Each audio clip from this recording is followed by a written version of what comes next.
अब मुझे नहीं लगता मैंने कोई गलत बात की।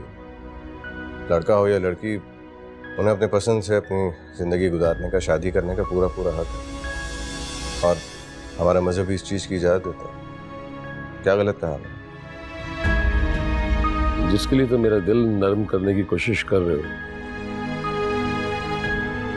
मुमकिन नहीं है, मर के भी नहीं। अपना वक्त जाया कर रहे हो।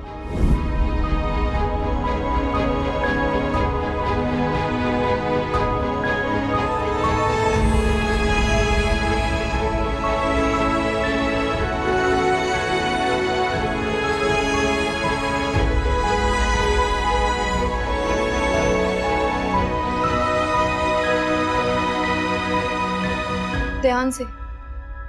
अरे अब ठीक है। फिर भी एहतियात करें। माशाल्लाह से पाँव पहले से काफी बेहतर हो गया।